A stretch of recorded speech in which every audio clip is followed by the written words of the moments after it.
And we are live. All right, and welcome everyone to April 2024. Ask Us Anything for FFLs only. We're really glad you're here. We got about 100 of you guys in the house. Go ahead and ask those questions in the chat room. Glad you can make it. We're going to get into it right away. There's JB and JC. We'll have this information slide up for you newbies at the end of the program as well. Call us, email us, call or text is best. We get to emails at the end of the day, and we'll go back over this later. So what are we going to be talking about today? We'll give you the updates, all types of updates. Then we'll run into a little compliance corner, which is best tips and tricks to pass your next inspection.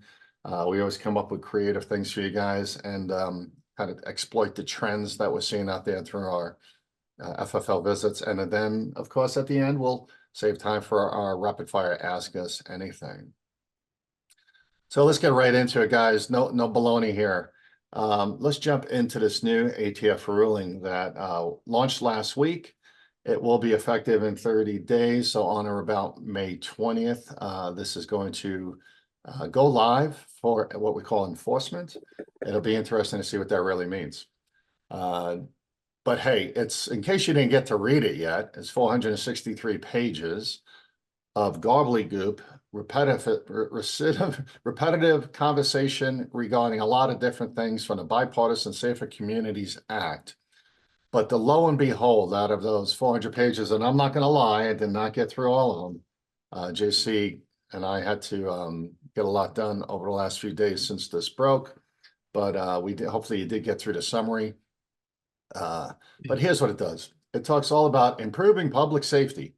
And we know all those, all the buzzwords and keywords for ATF to get anything pushed through relative to an increased gun control, will it be for the public or for the industry, for the dealers.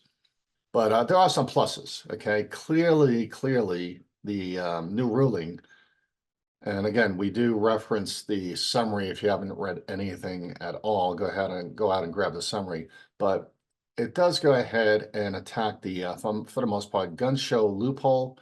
And what we mean by that is the sale of firearms without a background check. Whether it be in the parking lot, whether it be online, whether it be at the gun show, whether it be to the bad guys, to the good guys, it doesn't matter. But and we're all for this. I think JC and I had deep conversation and thoughts on this in the last few days. And we've talked to a lot of you. A lot of you called in, immediately concerned about it. But the bottom line is it's good. It's good for gun dealers. Okay, that's our bottom line. Okay, in the immediacy, it's going to help ATF enforce rules that we've been asking for a very long time. All of you gun show guys and girls out there call me every weekend about all the dealers who are charging $500 for a Taurus because they are not doing background checks, and that's what the bad guys will pay. So we're going to shut that down. We're going to push. Hopefully this pushes more customers and traffic your way. And hopefully, we're just hoping that the ATF actually does something about it for those folks who are selling firearms illegally and to prohibited people and without a background check. So there's a few pluses. Now, yes, there's going to be, and again, if you have questions, type them into your chat room. Yes, there's going to be, if not already, a major focus on internet sales. So whether it be Gun Broker or Arms List or anybody else, or Craigslist or anybody else out there, I'm sure they're taking the appropriate steps right away, Facebook and others, to make sure there's no illicit, illegal activity, because we're not sure how the federal government is going to enforce this overall. Is it just ATF tactics? Is it Department of Revenue? Is it FCC? We're not sure. Okay. So a ruling is a ruling is a ruling. Is it law? We're not sure, but we'll see how that happens. This is typical of the ATF. They push out their rulings. They don't ask for congressional approval, and everything basically. Everyone runs fast with the ruling. Everyone has crazy reactions and reflexes to this. We're just going to go slow and see how it affects everyone and see what happens. A lot of you, out of 100, I'd say 20 of you have called us with issues from customers of yours who have had the ATF knock on the door recently to actually ask about the firearms he or she has purchased over the last, say 1, 2, 3 years from from you or the FFLs in your area. So this is not brand new. They have been going after this for the last 6 to 8 months, we think, in different ways without broadcasting it. So this is just putting it out there for the public. Yes, it's caused ripples amongst the non-licensed industry or the gun show industry. We've had a couple of the brokers have called us and called you, trying to figure out more about how they need to comply or not comply and what's going to happen to them and what their liabilities are. So again, it's good for licensed dealers. It doesn't affect pawnbrokers or gunsmiths or FFLs. It has a tremendous focus on this unproven and unfounded terminology that they use throughout it. And this can be, I think I did a search, and I think there was 198 or 199 mentions of the word intent. What does intent really mean? Well, we think intent, as they propose it throughout the ruling, is very similar to willful negligence. It's one of those words that may be ambiguous, may have 20 different definitions and applications behind it. So that's what we're really worried about, is the intent. And then the last piece here is we conclude that it fails to clearly address what a firearms dealer can do, a licensee can do with their inventory after they try to liquidate, after they surrender. Maybe they go out of business someday, maybe they get revoked, maybe they sell the business, maybe they just retire. It's mentioned several different ways in the ruling about what the firearms former FFL can and cannot do with their inventory that they failed to liquidate, and when they become a collector, or when they're selling out of their personal collection, and whether it's a new gun, a used gun, etc. So if you've spent time on this and started to, or if you dedicated time to spend on this, is one big piece that I didn't put on the bullet points here. But it seems like that self-defense firearms, or firearms that are used for self-defense, do not fall into any of the protected classes of firearms that can be sold later for sport, for different under the different terminologies of when can you sell and not be penalized, and when they consider a firearm to be from a personal collection. So it seems like guns, quote unquote, for self-defense are not included, and that could be practically every firearm you have in your house. So I know mine are all less than 20 or 30 years old, so I'm not sure I'm a collector, but my firearm collection might be illegal to sell someday. All right. JC, what do you got? What else do you have on this one? Look, this thing is out there. You can make your comments on it and submit them. We're still waiting for a lot of this to wash out. We think that there's going to be some more definition provided to this. So just, stand by. Obviously, this doesn't, when we look at this from a licensee or industry standpoint, yeah, it's good for you guys because, quite frankly, we hear complaints all the time in a variety of different issues. So just stand by. We'll keep you guys abreast of what's going on with this as more information comes down. We're supporting the National Shooting Sports Foundation on this, and a number of other organizations, just to kind of figure out, okay, what does this mean to the industry, which remains to be seen. So stay tuned. Yeah, and if you guys hear anything, now we call you guys our fans, or not our groupies, but our fans. You guys actually do a great job sending in emails, articles, things that are happening locally where you are, where we may not be hearing about it. We obviously manage and follow many different RSS feeds, news feeds relative to the firearms industry. We get a lot of insights from Larry Keene and his staff at Government Relations for the NSSF. But if you guys got something local, whether it be like a raid, like down there in Alabama, or if somebody gets up in, somebody gets in the news local where you are, please feel free to share it with JC and I at info@fflconsultants.com. When you send something to info@fflconsultants.com, it goes to both of us because we're always traveling in different directions, looking at email at different times. So we both get your mail when you send it in there. All right, we're not going to talk a lot about the technicalities and details behind all of the lawsuits and bills that are pending everywhere across the country.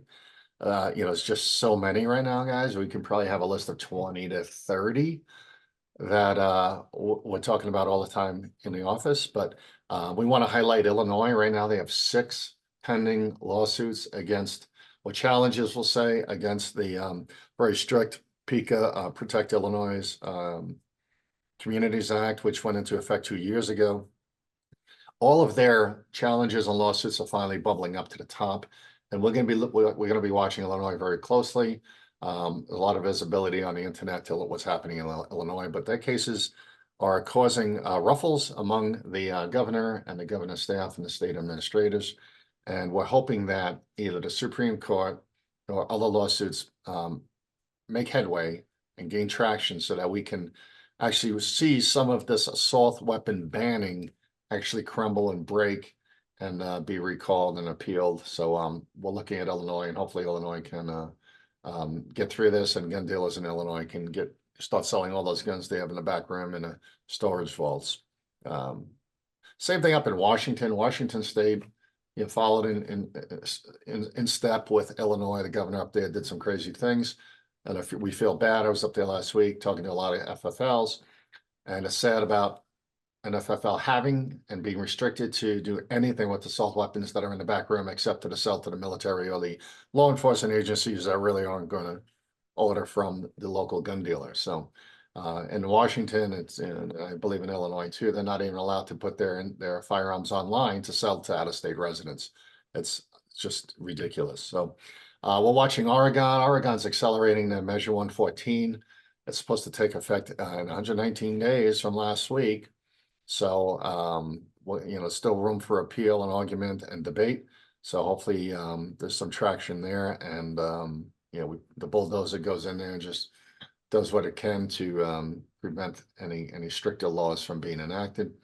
Colorado's on the cusp also. Today or tomorrow, they might be voting in our Senate rather, to either approve or disapprove of one of the most stringent Colorado assault weapon ban type of things ever to happen, including levying an 11% tax on all firearm and ammunition sales. Have you heard that before, California?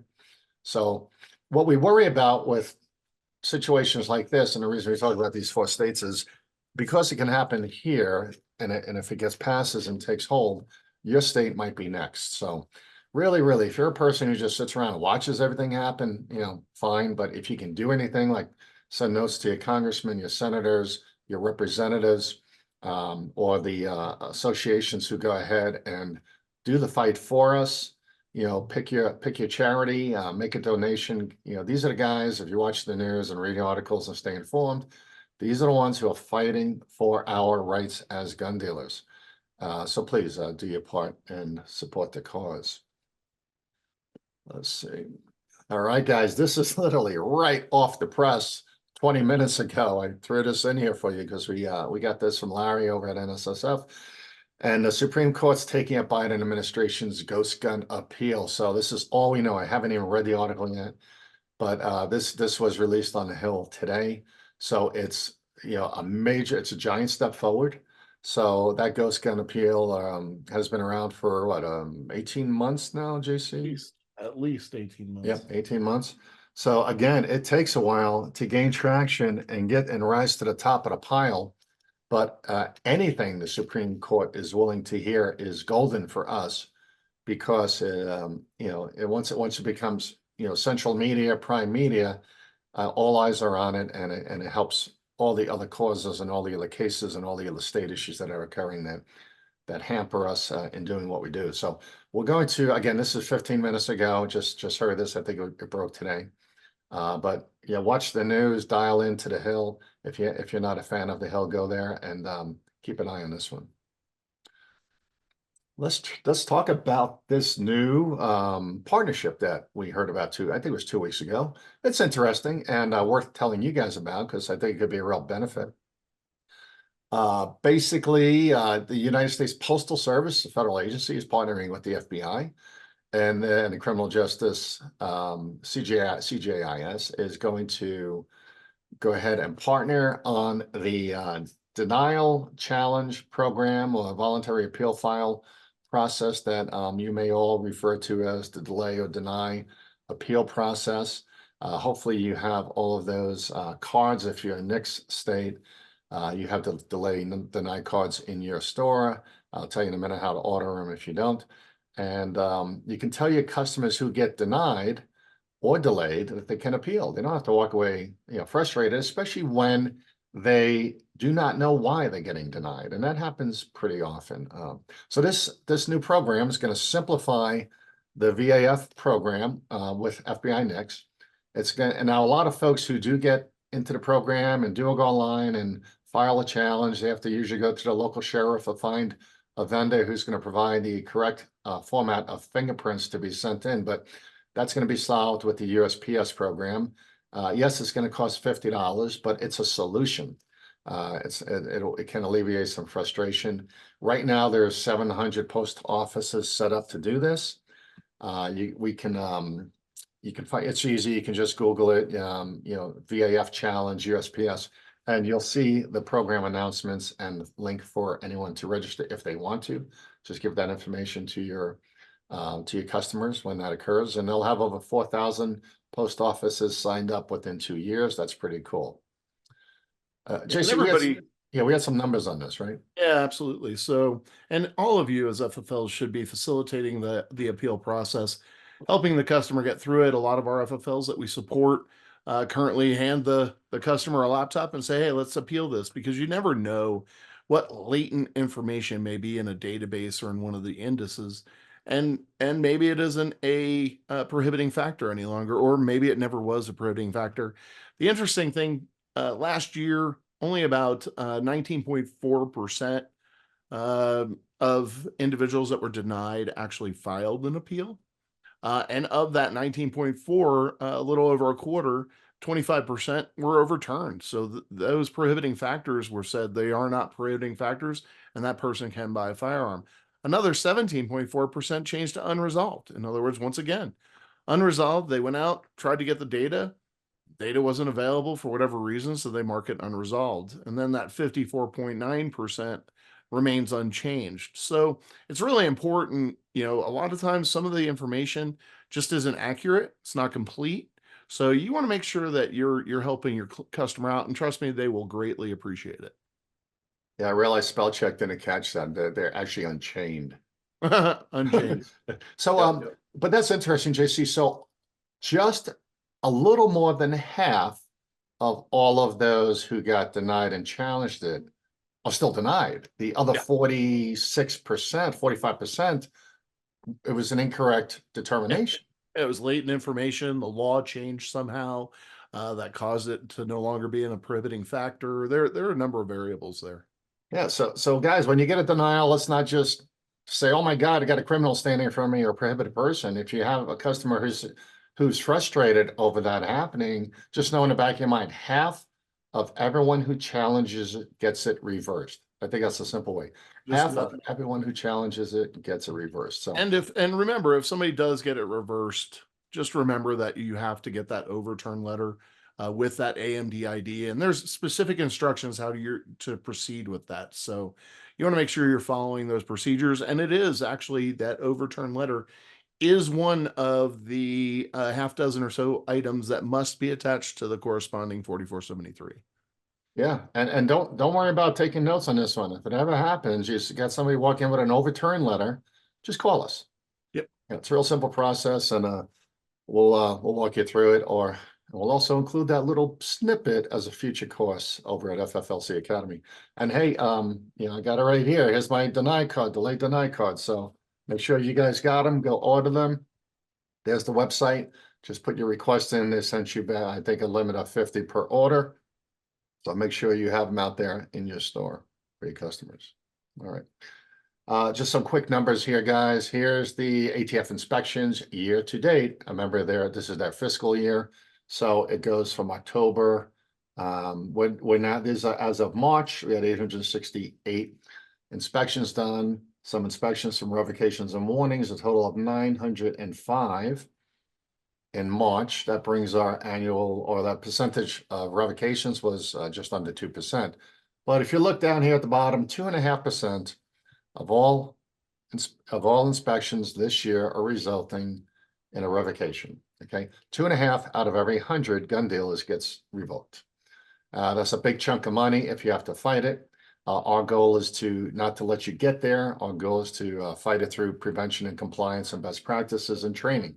So let's not get there. Just remember, 2.5 out of every 100 get revoked. Okay. And this is interesting, right? JC, I heard about this and you heard about this? Yeah, we've had a few now where interesting things are happening. We're seeing like California IOIs over in Arizona leaving their field division to go help in another field division. Not really sure what's happening there, if it's to get the numbers up. We do know that recent developments at ATF, they've been pushing really hard on identifying FFLs that have not been inspected in 10 or more years. So we're seeing a lot of IOIs from areas that they normally don't operate in move into those areas to help with inspections, and it's causing some problems because the California to Arizona thing was one that was really interesting because our FFL was calling us telling us, hey, they're asking for this, this, and this, and I'm like, well, that's California stuff. Why are they asking you for it? And he says, well, the IOIs are from California, so it's causing confusion where the IOI is looking for specific things to be happening that are specific to the state they normally operate in other states where that rule or that law doesn't apply. So just be aware of that. We're seeing some movement. And if you are an FFL that hasn't been inspected in 10 plus years, you're probably hot for an inspection. Yeah, so they are they're crossing boundaries, crossing territories, mixing things up, panicking people. So just you know, if they show up, as you know, if the ATF shows up at your store and you're one of our fans, give us a call. Okay, we'll get you through it. More on the revocations and voluntary surrenders. So we're trying to track these voluntary surrenders because a voluntary surrender is when you have a revocation or you have a bad inspection or any inspection, and the ILI says, "Hey, why don't you just surrender your license and cut let's cut to the chase. It's not looking good." And somebody says yes. Okay. And it is also in situations where people get into a pickle and they have a bad inspection and they can't afford a lawyer, they can't afford us, they don't have the NSSF premium retail program in place, which is very cheap to protect them. And they say, we can't do this, and I'm just going to wind it up. And who can I sell my inventory to? Many of you know, a lot of you are on our list, our special list of folks we send out when we're liquidating a gun dealer because he or she, it has to close the doors in 30 days. And that's all the ATF gives you is 30 days. I don't think I know we had some 2 weeks recently, JC, right? Which was ridiculous on revocations. Oh, yeah. Yep. Yeah, they finalize your hearing, and in the end, you don't win and you lose, and they say, okay, you got to liquidate in 2 weeks, and we'll come get your records. And we're like, wait a minute. All of them have been 15 days, and we've had a file for a request for extension for all of them. So it's a horrible, horrible experience. So those are the numbers happening earlier this year, actually. So yeah. And I feel like a broken record, but since Biden stepped in office, we've had it's over 700 now. These numbers are from February, or which would have been the end of January. So, hey, there's a lot of gun dealers out there not surviving. Good for you guys. As we tell everybody, if you can manage through this for the next, let's say, year, and hopefully we cross our fingers for a new ATF, we may have some reprieve from this pressure, but until then, stay on top of things. So here's a couple of war stories. We call them war stories or horror stories. I think this was you, JC. Yeah, so Type 1 FFL gets inspected by a new IOI team, and they actually look back 15 years. They were actually going through periods of time that had been inspected during prior inspections.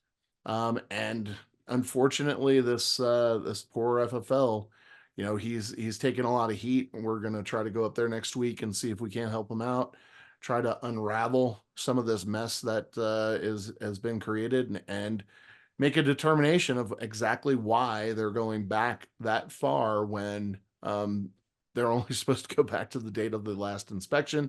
Obviously, if there's more to it, if there's something criminal or concerns about diversion or trafficking, that's one thing, but this one's a very, very unusual situation. So be aware of that. Typically, they will only go back to the date of the last inspection, but for whatever reason, and we'll find out next week, for whatever reason, they're going back quite a bit further. Yeah, and this brings up some other point. You guys thinking it's, we put out our guide, and you can get it off our website, how to prepare for your next inspection. We kind of walk through what it's supposed to look and feel like. But this kid's been inspected now for going on 3 months. They're coming in and out at their leisure. They're calling and say, "Oh, we won't be there tomorrow. We'll be there tomorrow. Yeah, we'll be back." And then instead of 1, 2 show up, and and it's very uncanny. It's a very irregular inspection. But he's already been told, quote unquote, by one of the inspectors that you'll be getting a letter. What does that mean? Like, do you make the decision? No, you're an IOI. This get a letter thing has to go through many, many different phases to be approved for revocation. So the attitude is very concerning. And then, if we do feel bad, in the words of the FFL, this is a heartless attack on human error, quote unquote. And, people make mistakes. Well, 5 or 10 years ago, we can try to argue that, but today it's not being heard. So, yeah. So we've been involved in this one for the last couple of weeks too. One of our fans, actually one of you guys, called us and telling us all about your inspection that's going on, and your IOI is super friendly. She's great, blah blah blah. But oh, guess what? She keeps saying she has a job to do. Well, what does that mean?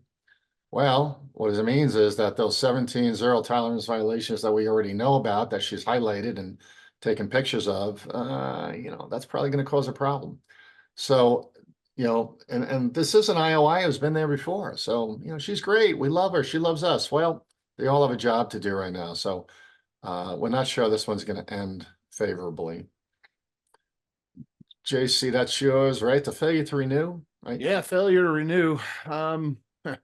So due to a unacceptable recall inspection, that's what happens after you receive your inspection and you get a warning. Unfortunately, there were some repeat violations, but no zero tolerance options. But the ATF's position on this one is that they are not going to allow them to renew their license. We are going to go to hearing and argue that there was a significant improvement, and that the violations that were identified were nothing, and that was a threat to public safety. So unfortunately, this is another thing that they are doing. Rather than issuing a notice of revocation when it comes time to process the renewal, they're flagging that FFL and saying no, they will not be renewed. Yeah. So, and this is one of our VIPs. So I mean, that's why we're jumping in. But we've gotten calls 4 or 5 of these in the last 6 months. Failure to renew is as close as you can get to a notice of revocation. Yep. Yeah, and then another one we're just dealing with. Somebody Googled us because they didn't know what else to do and found us, and we're trying to help a family-run FFL, 27 years. They had 2 prior warnings about 8 or 12 years ago, and they had a recent inspection. And because they had repeat violations, even though no revocable violations, they had repeat violations from 2 prior warnings. Inspections resulting in warnings. Now, they've had other inspections in between that were good. So again, this is one of those unrealistic approaches to revoking a license that the law allows the ATF to pursue administratively because of the wording in the Gun Control Act. And they're going to try to sell the business to a family relative who can start a new LLC, hopefully get a new license, and hopefully save a thriving business that otherwise is being closed down. No recourse. We looked at it, and we know the ATF team there, and doesn't look like there's any saving it. So, guys, that's what this call is all about. And you being here today is figuring out how to prevent that from happening. We don't want you getting revoked. We don't want you stepping in that puddle. So here's what we're recommending you do. Again, this is violations off of what JC sees through the hearing process and what we both see through our visitation audits, mock audit inspections. This is no specific order, right? No. We are starting to see situations where a number of different variables are creating concerns and administrative action to include revocation where firearms are not being acquired of and disposed of properly and timely. Remember, you've got a 24-hour window at most to acquire or dispose of a firearm. Any of you on electronic, that should be done anyway. But you should be going through and auditing at the end of the day, do a 4473 count, and make sure you're taking a look at all the firearms that were disposed of that day to ensure everything's accounted for. We've had some situations with systems. There may be like a second step in the disposition process that people are missing, and it's causing the firearm to remain in inventory when it's already been transferred. So keep that in mind. You got to make sure of this. Yeah, we say timely, but also accurately is another good word here, Yes. because we had an inspection last week and 7 violations that they got documented for were incorrect serial numbers. And I'm talking off by 1 digit. Okay, not a total missing number, not a total wrong number, but instead of 1, 2, 3, 4, 5, it's 1, 2, 3, 8, 5 or something like that. So detail, detail, detail. And these little red dots on this list, the red dots are revocables, JC? Yep, absolutely. The revocation, the list of violations for revocations has grown a little bit. So that incomplete 4473, missing or incorrect info, that's a big one. You have to make sure that you double check that form and all your I's are dotted and T's are crossed. Missing signatures and dates or incorrect dates. That's another big one we're seeing. You're not getting the recertifications. Individuals aren't signing when they're supposed to, etc., certifying that they are the individual purchasing and being transferred the firearm. Yeah, and my personal opinion is the number one is the date of birth instead of expiration date when you or the year of birth is another common one as well. When you're listing that ID for background check. That missing or incomplete NICS point of contact reference numbers, those point of contact state control numbers, make sure you're documenting them. I just did an inspection in FFL a couple weeks ago, and I found a lot of that particular problem. I automatically look, and especially for NICS, the vast majority NICS NTNs are always 9 digits, and they're alphanumeric. So I'm looking at them and determining, okay, you only have 8. Where's the 9th digit? Luckily, we were able to save them on a couple of NTNs that were issued, but there were still about 5 or 6 that were, a problem. So make sure you're documenting that information accurately and completely. And even if it's transposed, it could be a revocable situation. Incomplete ID info, issuer type, expiration date. Make sure that license is valid or that concealed carry permit is valid. If you're using that for the identification purposes. Failure to submit or late multiple firearm reporting, that's your 3310.4s and your 10.12s for you southern border states. You must get those in at the end of the business day that the multi-sale occurred. You need to make sure you're doing that. We're seeing this on a continual basis. And if you had this come up on a previous inspection, that could be considered a willful violation and you could be facing revocation. Yeah, actually, when JC and I were walking through our slides this morning, we actually got a call. There's one of you guys, I think you're on the call now, and you're like, "Oh my God, my IOI is coming. I'm a home-based dealer." We talked last week as well, getting ready for this, and over the weekend I realized he had a few missing. And I'm kind of spilling the beans in case the ATF was last. A few missing 4470, 3310.4s and 12s. So yeah. They're done now, and they're getting sent in late, but they're done. Okay, we'll figure out how he gets dinged and how hard he gets dinged on this on his inspection, but make sure they're not missing. Late is better than never. Right, and watch those CCWs and license to carry or your concealed handgun licenses. You got to look at that issuance date. Some states are issuing these concealed carry permits, especially for those states that have exemptions to the NICS. You need to make sure they're within that 5-year window of issuance. 5 years, that's all they're good for as it relates to the exception for those states that are Brady states. So keep that in mind. And remember, for those states that issue concealed carry permits and allow a 30, 60, 90-day window for the renewal process, all that 30, 60, 90-day window for the renewal process, that just allows them to carry concealed. That's permission to continue to carry concealed until you get your new concealed carry license. Keep in mind that's prohibited. You cannot continue to accept that for a NICS exception. Yeah. All right.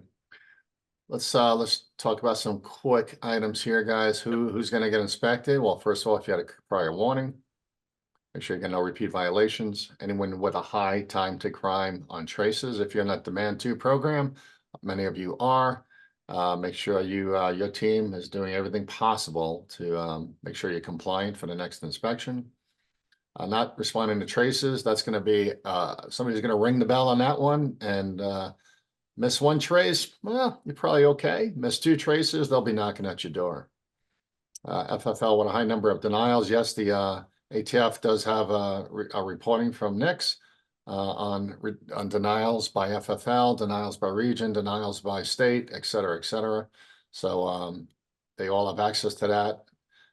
If you got a lot of denials, you probably have a lot of straw purchase attempts, and that'll be a whole separate session and course offering on FFLC Academy. FFLs with reported thefts and losses. We had one this morning. Thankfully, the gun dealer had a break-in, didn't lose the guns. Cops chased 4 juveniles for several blocks until they all bailed out of a stolen car. Thankfully, there's no guns missing. Thankfully, we do not have to tell the ATF. And thankfully, they're not going to come inspect that FFL. Higher volume of transfers. You fill out that, you just all filled out your as you fill out your renewal forms, you're listing how many guns you acquired and disposed. Somebody's keeping track of that. And if you're a high volume dealer, you should be compliant, ready every day. If your inspection was more than 5 years ago, expect to see somebody soon. And the critical reminders, JC. Critical reminders, use the Form 4473 continuation sheet. I think I had 3 inspections in the last few weeks where I went in, did the inspection, and I found that the FFL was either adding firearms to a second ATF Form 4473, adding it to a piece of loose leaf paper or copy paper. Use the 4473 continuation sheet anytime there is more than 4 or more firearms being transferred. There is a continuation sheet. It's a fillable PDF online. You can download it. You need to make sure you're using that, and you need to make sure that you're filling out the form. You need to make sure you're filling out that top portion. That was another thing I found. People weren't filling out that top portion of the form. So make sure you're filling that out, completing it on any transactions. 4 or more firearms are being transferred, and it's one of those things that must be attached to the 4473. Those 33 10.4s and 12s, they're going to get to you.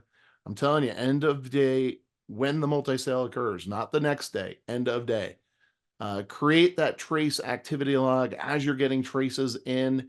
Make sure you're documenting that you got to trace who called you, who that person was, who the customer was, their address. Make sure you're paying attention to all that information, because you're going to want to pay attention to your traces to make sure you're not selling firearms to somebody who's turning around and putting those guns out there to the criminal.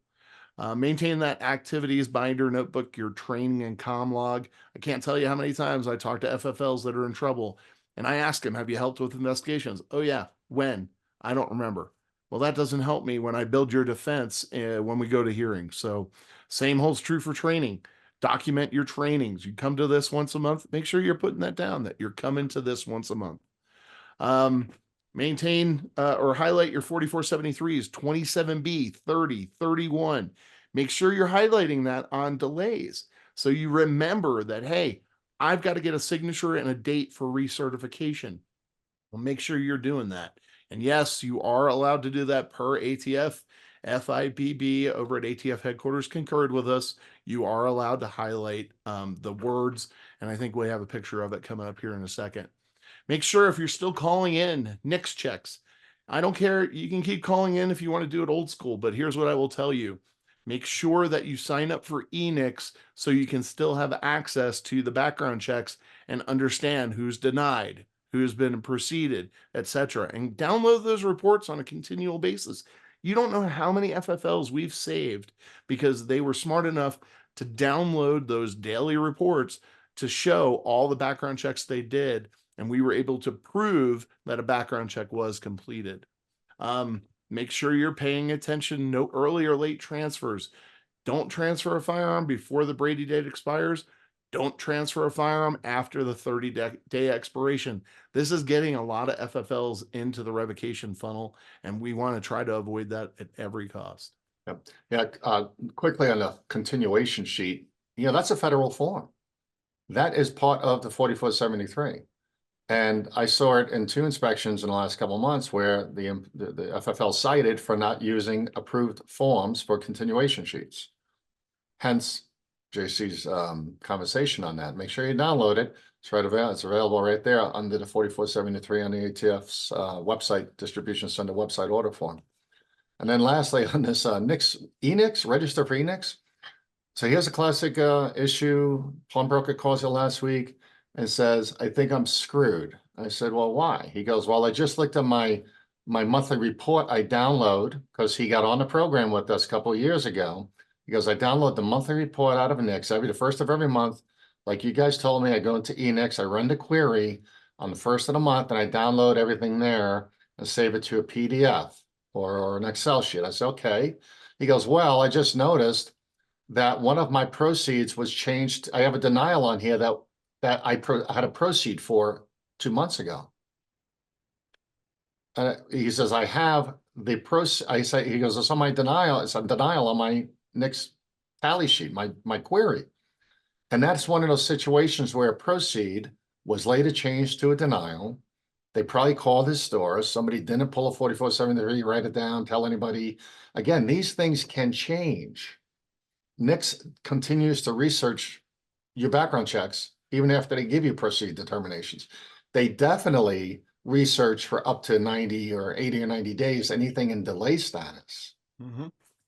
So the NIX doesn't just look at your form once and go away and say it's okay. Supervisors jump in, some, maybe it's a regional thing, I'm not sure. But we tell everybody, print the detail at the time of the transfer and put it in your buddy file. If he had printed his detail back then and had that over here, as many of you do, we love all of you to do it, and you know who you are.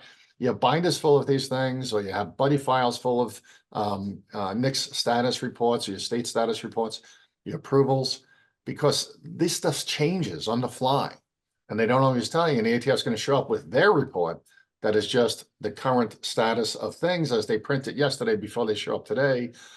And you're going to be fighting. You're going to be fighting these battles if you don't have proof. And the same thing on your confirmations for sending in 3310.4s and trace requests. And JC's conversation on the little ATF activity notebook or binder. Just keep your proof that you did things right so you can't be argued with later. So just want to throw those out there. And we're just hoping with this fellow who called that, this thing, they don't get inspected for at least 12 or 15 months. And we won't have to fight that battle, even though we were right at the time of the transfer. Somebody might come in and say we were wrong. So scary stuff. JC says that highlight every delay, right? 30 and 31. You can highlight those words. You can highlight a number of different things on the 4473. Now, obviously, don't go through the prohibited person questionnaire and highlight the correct answer for each, but there are certain things like county. You can highlight that. You can highlight the middle name and initial only instructions and call that out to the customer.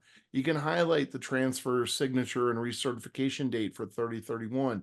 In the story box, we tell you to write the expiration date of the background check. You can highlight that expiration date. So make sure you're using that box 32, the story box.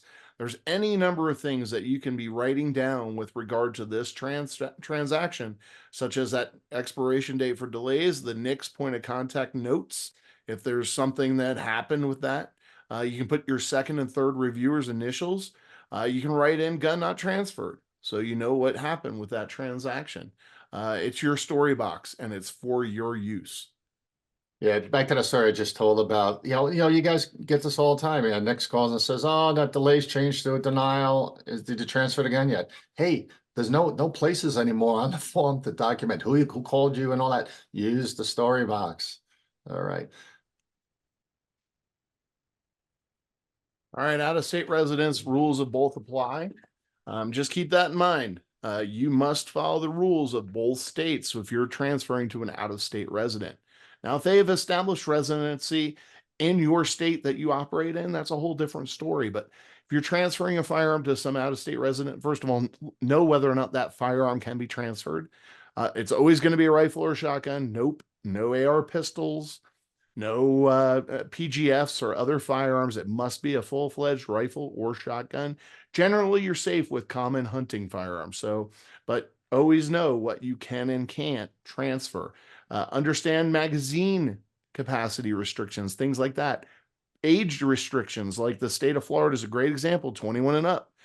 You can't transfer a long gun to an individual under 21 if they're a resident of the state of Florida. Wait periods, hold periods, delay periods, all of those things. If you're transferring a long gun to a Colorado resident, hey, guess what? We have a delay. We have a wait period that must be followed. So even though your state may not have one, we do. So, and if they're using their out-of-state residence for the residency on the form, then you have to abide by that rule. Some states require a safety certification. You need to be able to obtain that verification. Some states require you as the FFL to maintain that on file for inspection. It doesn't say that you have to put it with the 4473. It just says that you have to maintain it. Watch those out-of-state concealed carry permits and pistol licenses. Do not use those for an exception under no means. Don't do it. We've had way too many situations where we have one right now in Ohio where the FFL accepted a number of out-of-state concealed carry permits to bypass the background check requirement. And guess what? They're facing revocation. Yeah. And guys, just a reminder, over on our website, fflconsultants.com, under the forms and tools section, you do have our restricted states guide. And yes, it's updated as of January, but it's still better than nothing. We just don't have the time to get everything listed on there. But get that. We also have our first-time buyers guide, the cheat sheet to filling out the 4473s, and it's updated for the new version. So visit that forms and tools page if you haven't, and just know some of that stuff is there for you. Okay. We'll do some quick hits here, JC, right? Yeah, 30 days. That's it. That's all you got for that background check. So you need to make sure, again, don't go extend past that 30-day. Know when that 30-day window closes, and make sure everybody is aware they need to check that expiration date on the background check. Never before that Brady release date. We see probably a little less of these, but we still see them from time to time. So never before that 3-day, 72-hour wait. Remember, it was 3 government business days, not your business days. Administrative action. If you've gotten a warning letter, warning conference, you need to know that repeat violations are considered willful. Even if you had no administrative action taken against you, but you had a report of violations issued, they can look at that and say, if you haven't changed, if you haven't improved and stopped those previous violations from happening, they can still come after you with administrative action up to including revocation. So you need to be keenly aware of that you could be facing a problem if you haven't corrected what they've identified previously. And it goes to the conversations we had earlier about these folks. They had previous issues. Now, granted, that one had warning, the other one just had a inspection with a report of violations, but they're going back to these reports from years and years ago. Yeah. Don't discount that double check. Remember, check that form before you transfer the firearm. It's your last chance to verify the information on the firearm. It's your last chance to make sure that form is fully completed. Can't tell you how many FFLs have struggled to get a customer back to correct a form after the transfer is completed. So it's really, really important that you get everything right the first time. Real simple, just slow down. You're transferring a firearm, slow it down. There's no rush. Just let people know, hey, this is a bit of a process. There's some paperwork involved. It's going to take some time. Make sure that you're telling all your employees how important it is to get it right the first time and make sure that paperwork and all the requirements of that paperwork are done completely and correctly. Right. And hey, we got some great performances. When we talk about the bad stuff, let's talk about the good stuff. And Grant, I don't know if you're on today. I didn't see everybody coming into the room, but Grant is one of our VIPs. Won't say where because we don't know who's listening here, but well, South Carolina. But yeah, he had the ATF show up a couple weeks ago. And I think Grant was on the phone every 15 minutes with me. Thanks for calling, Grant. But hey, in 3 days, he shuffled those two investigators through his shop, out his door, and they were super impressed with everything. Grant did all the right stuff as soon as he heard they were coming. He had limited hours where he is, so he had a little heads up they were coming. But boy, his paperwork was 100% compliant. They left quickly, moved on to somebody else who was less compliant. So good job there, Grant. You can take it easy for a couple of years. Tom over in Alabama, had a great visit with him. Tom and his wife and staff, you guys are great. Pet the doggies for me. Keep up the good work. Super compliance. Michael over in Texas, ATF inspection. Did great. Congratulations. Kyle in Oklahoma, fabulous. I think, JC, that was yours. Yes, it was. Yeah. You did a great job. Yep. Kristen and visited Kristen and Kevin in Mississippi. Fabulous guys. Keep up the great work. Maggie was Michigan. That's right. Congratulations. ATF was there 4 days, I think. And after 4 days, they gave up. They left. High volume dealer. Boom, out of there. Went someplace else. And then Tim up in Minnesota, rather, out in the boonies. ATF came in, said hi. A day and a half later, they realized they weren't going to find anything. Actually cut his inspection short, which is something we're not really hearing a lot about anymore. But IOIs have to get special permission to leave an inspection or shortcut it, basically, and maybe not do everything they're supposed to do, expedite it and get out of there. So good job there, Tim. You can rest easy for a while.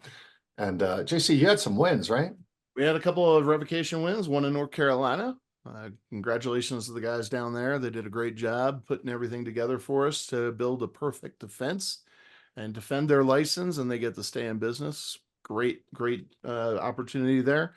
And then also up in Michigan, we just were notified this past week of another revocation win. So all good. JB, take it away.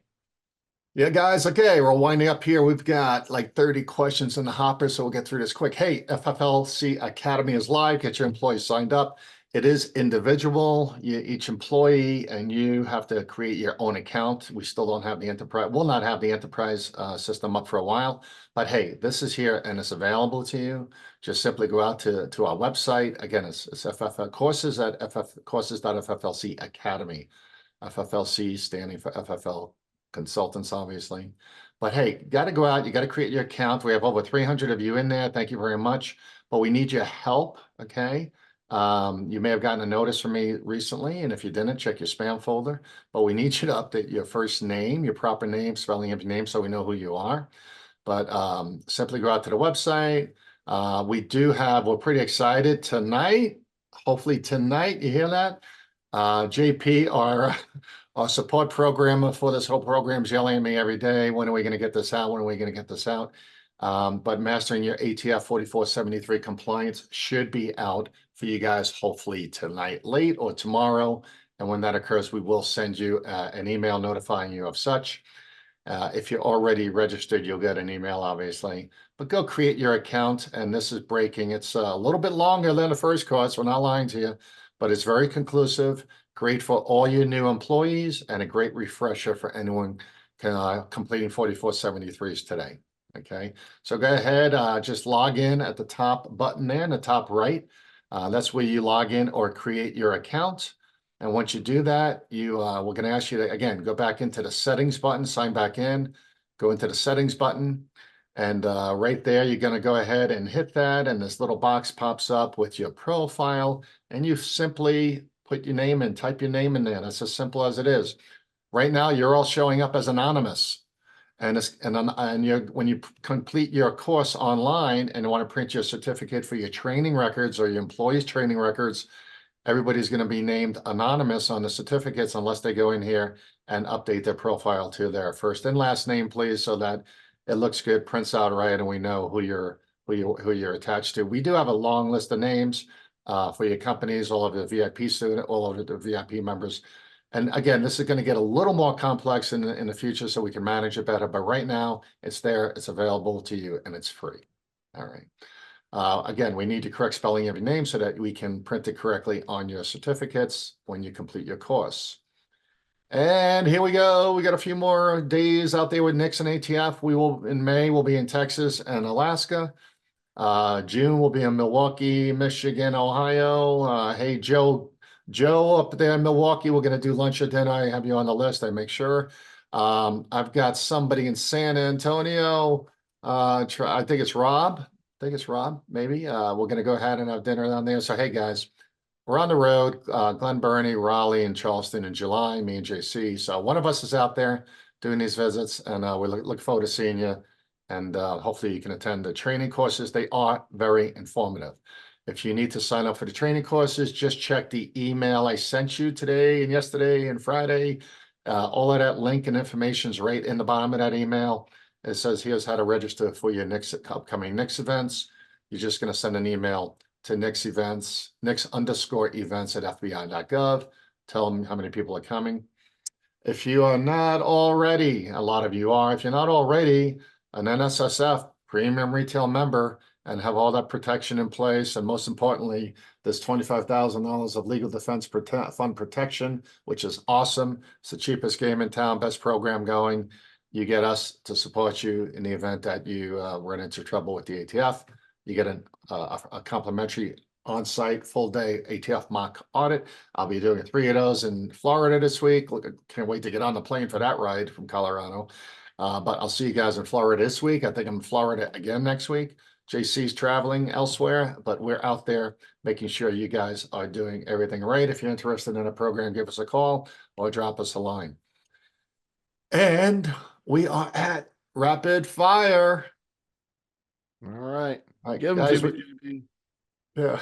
Well, we got 30 questions in the hopper, guys. I'm going to start off with this. If you need to take a break and come back, that's great. Again, these are being recorded and will be available to you in about a week on YouTube. You ready, JC? I'm as ready as I'll ever be. All right, so let me move this over here so we can get a good view of it. All right, this is from, hey, Greg. Yeah, I don't have this. I did kind of have this answer, but I'm going to let JC grab it. JC, Greg says, I'm shipping firearms via UPS. FedEx tells me they need $15,000 in business, open an account. Won't happen. I've tried for hours to sign up with UPS. Won't get anywhere. Does anybody have a UPS contact? No. Before we get into that, we could do USPS as well, right? Yep.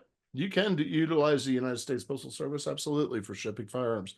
There are some restrictions, and if you send us an email at info@fflconsultants.com, we'll get you the link to the USPS website for mailability. This is what it's called. Unfortunately, yes, UPS and FedEx came out with some very restrictive rules as far as shipping firearms through them, and they are basically only doing it for those FFLs that have a higher volume. There's nothing you can do about it.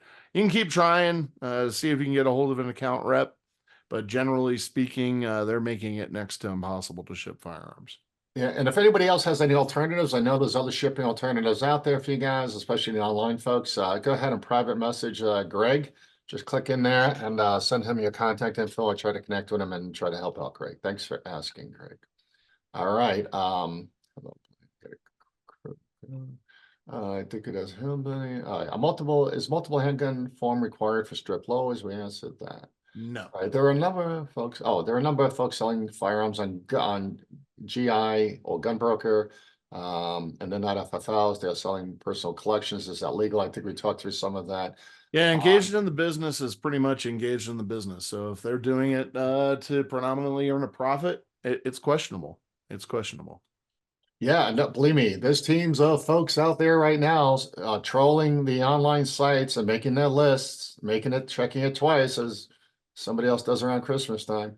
But I say, as soon as this enforcement program goes in place after May 20th, I would expect that a lot of those folks get a knock on the door or a letter from the ATF to cease and desist, or they get investigated. Now, the first answer is it legal for them to advertise on gun broker? Yeah. Sure. As long as they're shipping a firearm through an FFL after the sale, absolutely legal, as long as the actual transfer takes place accordingly, right? Yeah.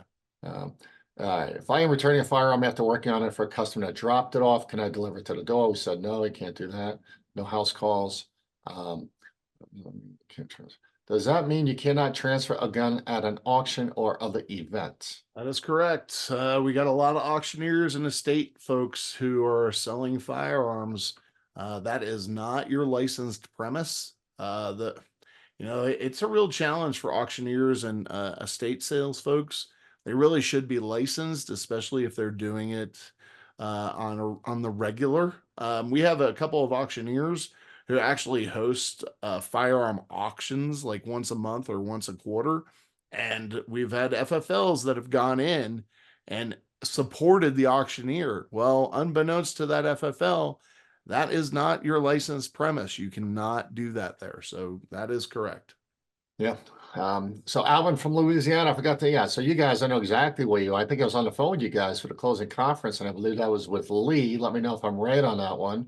But yeah, you guys did great, and that was a lot of fun. It's always fun to sit through remotely. That's what we do for you guys when we sit on those closing conferences, and we keep the ATF inspector on track, the investigator, and make sure we don't have any ghosts in the closet later on. Make sure there's nothing going to happen down the road, no surprises. And you guys did a fabulous job. With as many guns as you transfer, you guys did a fabulous job on that audit. How did Biden get this new regulation through Congress? If we knew that. Yeah. What about an FFL to FFL transfer? Can I take the firearm from my shop to other dealers' shop? And can they come to mine to do a FFL transfer? I've always said no and ship the firearm even if it's the next town over. No, you as an FFL can acquire a firearm from any location, anywhere in the country. You just need to present them with a copy of FFL. You can do an in-person transfer. FFL to FFL, absolutely. You just need to make sure when you get back to your shop that you get it into your bound book.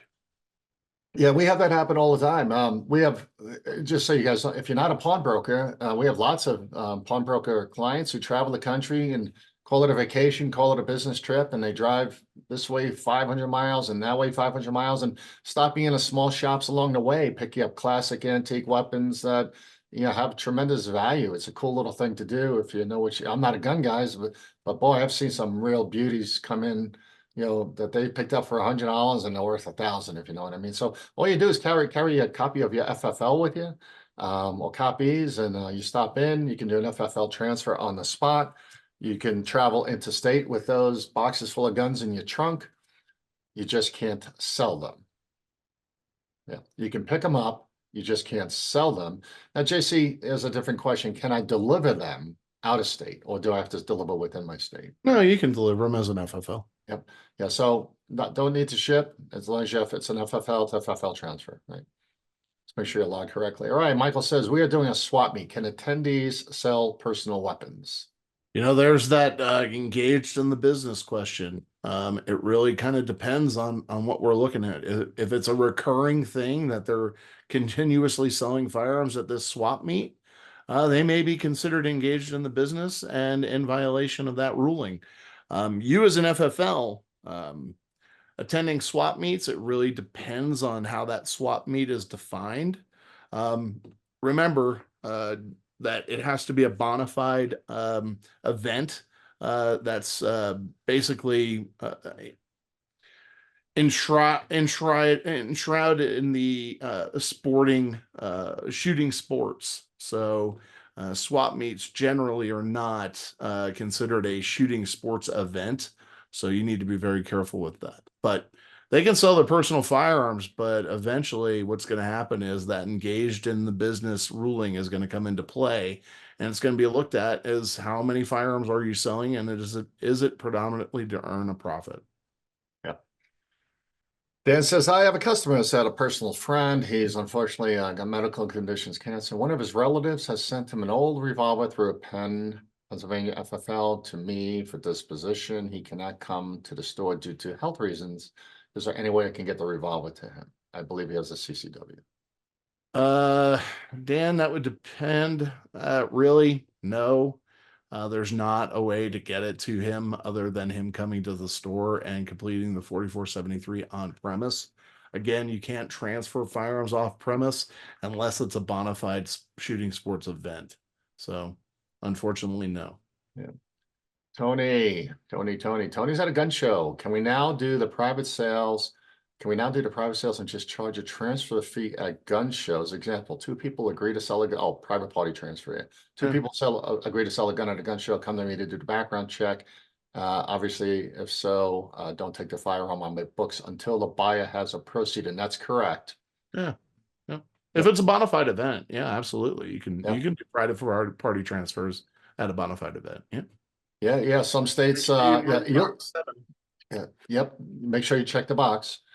You'll see an increase. Definitely will see an increase in all of this traffic. Again, that's why we think it's good, semi-good for gun dealers up front is, people, the people who are on the fence or on thin ice or just don't want to have any problems down the road are going to show up at your front door. Now, that doesn't mean they're not engaging in the business if you read the fine print. Yeah. If they make a profit of even $10 or $1 on that, Mm-hmm. they could be engaged in the profit predominantly to earn a profit. So there's some real sketchy language in there. And we didn't bring this up today, that last sentence on the certification that the customer is signing, guys. This is crazy critical, but it says, I further understand that the repetitive purchase of firearms for the purpose of resale to predominantly earn a profit without a firearms license is a federal violation of law. They are going to go after this, and that's why this form was changed. It was one of the critical upgrades. You can see how this all plays out. It's a chess game. The moves are all in place, and this thing's going to hit the fan, if you know what I mean. So get ready. Customers are going to be asking you the questions. Yes, you can buy that gun. Okay, yes, you can sell guns all day long, but they can no longer do it. And if they're at your front door looking for a private party transfer, you don't want to know anything about the money. You just charge what you like. If your state has limits on the transfer fee, but otherwise, this could become a good business for you. And make sure you sell them ammunition.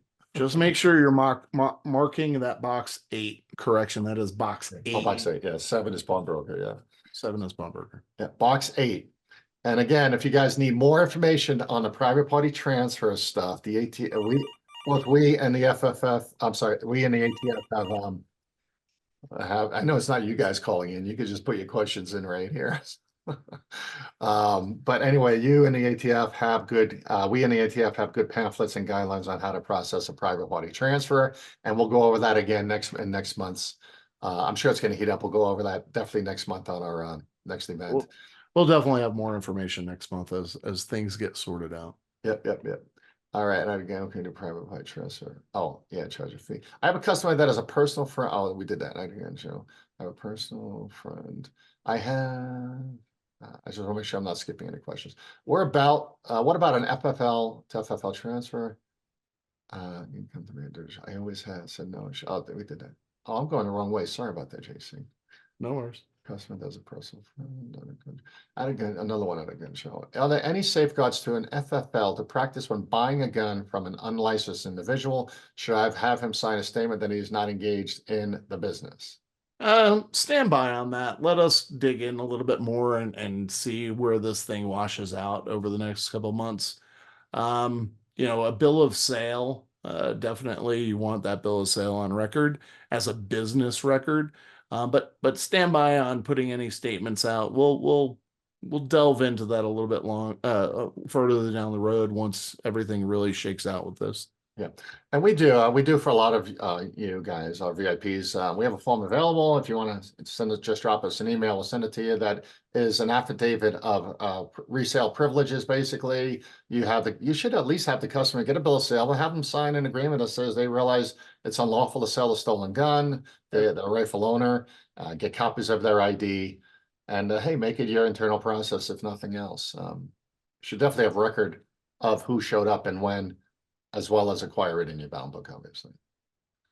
Are there any changes for FFL 03 and CNR holders? The 03 is not a business license, but allows one to buy and sell qualified firearms to improve the collection.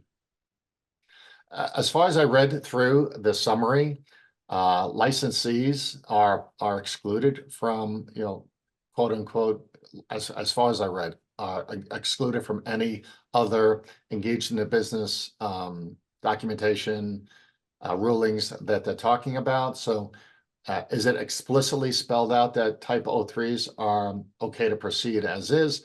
I cannot give you that answer today. I would reference Go out, just Google the new engagement business ruling, do a download, do a quick search Yeah. on the term.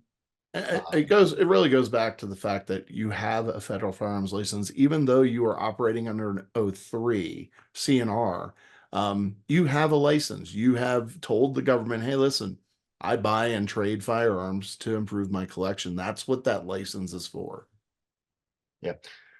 One of the items in there, we didn't list again, we'll spend more time in this as we digest it and have monthly updates. But one of the other things, I don't know if you guys even know this, but if you're an FFL and you transfer less than 50 firearms a year, typically, that was the ruling, you did not have to keep a bound book. You were able to just have 50 or 49 4473s. So, but guess what? That's changed. That's eliminated. That's erased. Everybody has to have a bound book now. So again, that's one of those little pieces to the 400 pages that you have to dig deep for to say, oh, wait, something else changed here. There's just too many overall changes for them to actually list everything in the summary. Greg's asking, does this apply to sole proprietor FFLs only? As an LLC, I still have to 4473 background check and transfer inventory to myself. No, you're an FFL. I don't know what you're referring to, but early on in the question, in the presentation, you were talking about what does an FFL do with their own inventory, right? Yeah. And in some cases, like when Measure 114 was looming, I just went out and I said, okay, these are my handful of high capacity magazines, and I just transferred them to my own personal inventory. Mm-hmm. Yeah, well, if you're an LLC, if you're operating on under an LLC, yes, you are required to do a 4473 background check. You can execute that under yourself. I mean, you literally can be both the transferor and the transferee or seller of the firearm. If you're a sole proprietor, that's not required. You can just dispose of the firearm to yourself. Yeah, and you were talking about what is someone supposed to do with their own inventory. But if transferred to myself because the licensee holder is in fact, or the license holder is in fact the LLC, then I am no different than any other civilian buying firearms. That's correct. Yeah, if you're an LLC, sole proprietors are the only ones that don't have to do a 4473 in a background check. Okay, perfect. And what we're talking about when we were talking about licensees having to liquidate their inventory or whatnot, or transfer their firearms themselves, those were in situations where there was a revocation and they were no longer going to be permitted to be an FFL. So they had a balance of inventory that they wanted to take and maintain as their own personal inventory. Oh yeah, right. Interesting. Yeah, JC, to your question on the increased attendees, no, I didn't do that. I was wondering as well. Yeah, so we get that call all the time. Can I transfer a gun to myself? I'm the only one here. I'm a sole proprietor, and I'm one. Yeah, you can do that. To JC's point, you're a transferee and transferor in the same event. Salvatore says, I agree. One state does it, another, and one follows because of the money. Yeah. If the intent is to prohibit private sales, I interpret that as a private individual cannot sell a firearm to another, whether they go through an FFL or not. Should an FFL not facilitate these private sales? You should still facilitate private sales. Remember, engaged in the business is predominantly make a profit. So if it's a one-off, they're saying that that's not going to be an issue. However, if it's done habitually, continuously, and every time they turn around, they're selling another firearm, and showing that they're profiting from it, especially if those firearms are going to land in the hands of criminals, they're going to have a problem with it. So, but if it's I'm selling my hunting rifle to my buddy, I don't want it anymore. That's going to be acceptable. Yeah. Greg, if you could get back on, I know what this question is. Does helping someone with a challenge help with POC states? So that is in reference to, and I'm sorry, I was in situ. I was asking questions that should have been more specific. You were talking about helping them out online with when they're delayed or denied. Process. My problem is here in Oregon, we are we're a POC state, so we have to go through Oregon State Police. Oregon State Police is 2 years backlogged on follow-up on delays or denials. So I can help them through this process all day long, but there's nothing to push it back in to get the Oregon State Police to follow up on it. That's crazy. Yeah, that's crazy. It is. Unfortunately, some of the point of contact states are just, they haven't provided funding for whatever agency oversees it. And they did that on purpose. So they don't care. You're prohibited, you're prohibited. So I guess handing out, is it still, I mean, I would still consider handing out, you know, the Sure. brochures, but I don't want to give them false hope. I don't want to say, hey, if you do this, it's going to speed the process up. yeah. And you know, the other thing you can do, especially in your situation, is have them apply for a UPIN. Have them go through the process of getting a UPIN, and then they'll at least get a real detailed explanation of why they're being denied and why that UPIN won't be issued. So That's a great idea. Yeah, and what happened, and I know the queue, I heard about the queue last week. I was up there in Oregon, and the queue is crazy, depending on for the Oregon State Police to get to your issue. It's not we know nutty. why we're doing that. Well, it's a little bit resolved for the actual background check itself. I mean, we were at one point, we're at 30,000. It was taking them months, which was totally screwing everything up because, you know, background check's only good for 30 days. Right. They're now down to the 2000s, and they go through about 500 a day. So we're not in horrible shape there, but it's the delays are insane. I had one clear just the other day that was over 2 years old. Yeah. Nice. Wow. Hey, while we're talking about that real quick, we didn't talk about it today. The NFA program for approvals on individuals going online with e-forms to do a silence of purchase on a Form 4 application today can be approved tomorrow. So just a heads up again, you NFA dealers out there, if an individual, not a gun trust, individuals using e-forms to go ahead and apply online e-form, Form 4 application, they're still getting approved now. Same day, next day, 2 days later. So it's an awesome piece of business for us. So, you know, good luck with that. Hey, does engage, Dan says, does engage in the business pertain only to serialized firearms? Because if a non-FFL sells accessories and ammo, is this prohibiting with the ruling? Yeah, this is actually a great question, and I'll tell you why. Number one, no, it is for regulated items only. Now, keep in mind, state of Colorado, they're enacting laws where they are going to do inspections of FFLs. So you got to pay attention to what's going on in your states, because they're coming after those FFLs who are selling high capacity magazines or parts kits. So you need to be really aware of that. From a federal level, from an ATF perspective, non-regulated items are non-regulated items. If they see that you're selling high cap mags or whatever the case may be, you need to be prepared for a question about that. But generally speaking, the ATF doesn't pay attention to non-regulated items. So, but just watch your state just in case. Yeah. I gotta tell you guys, funny thing. Good thing you guys signed up early, because I forgot to expand our seating capacity for today's Zoom, so we got limited to 100. So you guys got in. Welcome. Early bird gets the worm, right? Somebody at Gun Warehouse says they went back 1 year on their inspection. Yeah, that is typical. The ATF has to go back 12 months. If they find continuous errors, they'll go back further. If they don't like you, they'll go back 12 years. Connie says, when we were inspected last year, they went back past all previous inspections to 2005. We have been audited every 3 years prior to that. So yeah. It's very interesting that they would go back that far. You know, we're seeing that now under this recent administration. We never saw that before. Tyler says, my IOI randomly stopped in about 3 weeks ago and gave me a heads up that he'll be back for an inspection before August. Tyler, that's a gift. You know, that's Christmas. I hope you are already running through everything since my last visit there. You guys should be fine. If you got any questions, give us a call. All right. Let's see, sooner or later. We do audits every quarter. Again, we didn't talk about this, but inventory. If you guys aren't doing inventory at least quarterly, give me twice a year, okay?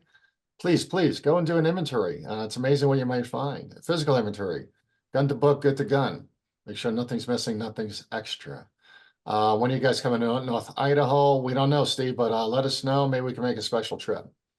Is the 3310.4 required if they are just frames, not complete firearms? 3310.4 is a multiple handgun. That's pistols or revolvers. That does include AR, fully completed AR pistols. So you need to be aware of that. Anything that's considered a handgun, i.e. pistol or revolver. Yeah. Receivers are just no, don't worry about it. If a military person has an out-of-state license that is expired, but has current orders to be in the state and has current military ID that was not expired, can that be used as verification of the person who is in the state and not able to renew the home state driver's license? Military personnel, when they're buying a firearm in the state that they are stationed in, their residency is established by the PCS order, permanent change of station order. You should not be utilizing their driver's license. You should be utilizing their military ID for the background check. Make sure you do not take a copy of their military ID, but you do record all of the pertinent information off of that military ID. And then with the military orders, you just need to see them. You need to see that it's permanent. You need to collect the information, the PCS base, the city state, the date of the orders, and the order number. So you need to make sure that don't rely on the license. That has nothing to do with it, because you are relying on their military orders to establish residency. That's all that's required. When you do the background check, you will use the military ID for that background check. And here's the secret behind it, guys. And here's the good news. All of this information is covered in our new 4473 training course that's taken so long to get ready for you guys. But hey, this is going to be there for all of your employee training, everything we're talking about today, everything JC is saying, it's all in there for you. But here's the deal. The reason you need a current address on the form is if the decision on your transfer moves from prohibited or moves from proceed to a denial, the ATF wants to go get that gun. Yeah. They do send somebody to retrieve that firearm because of a prohibition.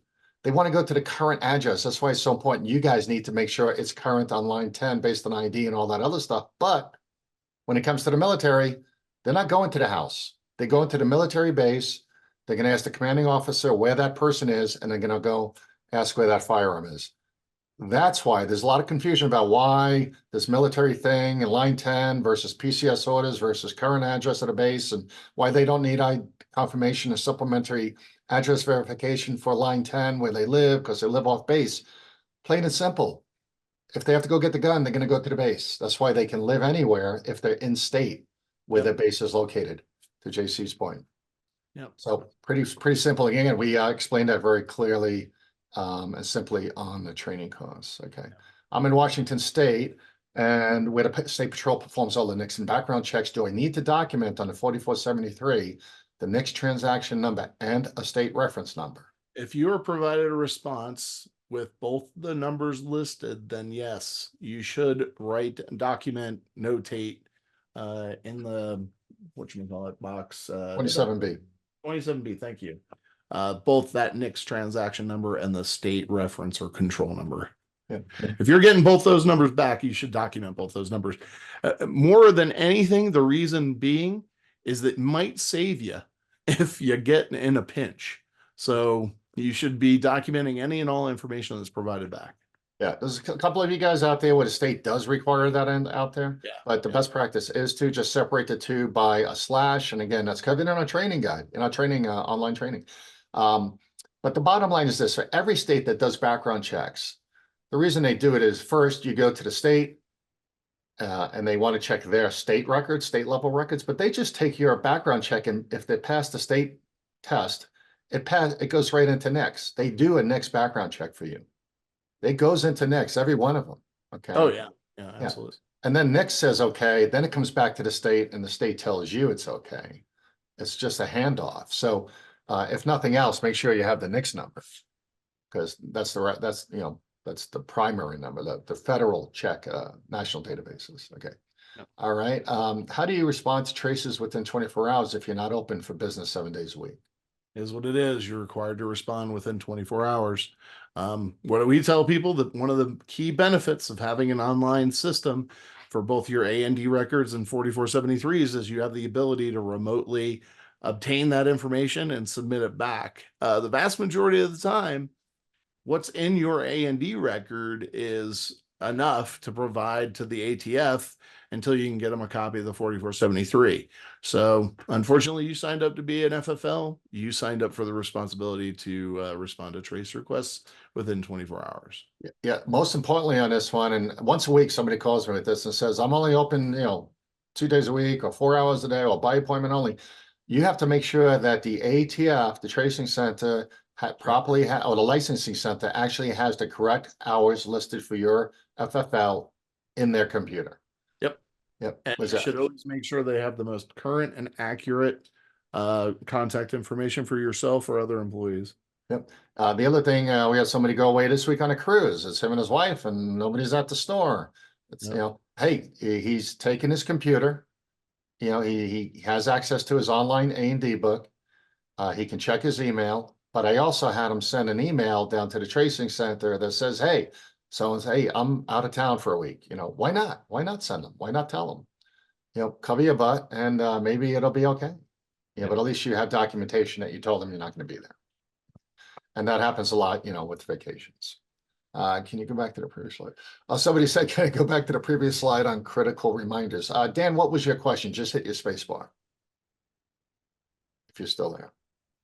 Okay. You can talk. All right, Lois says, Texas doesn't have an issue on the LTC, doesn't have an issue date on the LTC. So how am I supposed to know when 5 years is up? Yeah, I provided a response to that one already. Initial licenses are valid for 4 years and renewals are valid for 5. So, and as I stated, you should always check Texas DPS's website. They have the ability to verify validity of an LTC. Yeah. Yeah. And in that case, my other answer would be, you know, hey, even if you don't know the 4 or 5 year rule, look at the expiration date, count back 5 years. I mean, Yeah. you know, see if it makes sense, right? Yeah, and so if today's 2024, I'm not answering you, Eric. So if today's 2024 and my license doesn't have an issue date, but it says expiration of 2030, you know, that wouldn't make sense because that's 6 years. All right. All right, Lois, how do I do that and save copy to my cloud. That's fabulous if you're doing I'm thinking about the next background checks for all the next confirmation forms. Marcia says, are hyphens material to the names? Real ID has no hyphen, but passport or birth certificate does, or vice versa. Make the customer add the hyphen or cross it out. They can include the hyphen. It's not really material to the background check or to the form. So if they've added it, fine. If not, fine.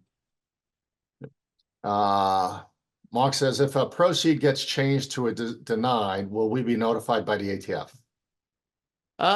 Typically they will call you. You'll get notified by NICS to determine whether or not the firearm had been transferred yet.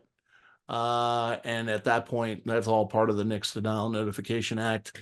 Local law enforcement, the ATF, will be contacted and let them know that the gun's been transferred based on a previously issued proceed. So you should be getting a phone call from NICS. Yeah.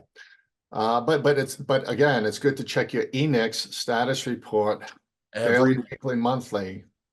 You know, make sure things the status hasn't changed. And that's where, you know, again, the one fellow I told you about, you know, he's specifically focused. We tell all the folks, make sure you're focused on denials. If nothing else, make sure you're accounting for your denials, anything changing to a denial, make sure you didn't transfer in a denial. And most owners do that exercise after we visit with you, you know, to see what happened over the weekend and make sure we didn't make a mistake, because that's the revocable item, right?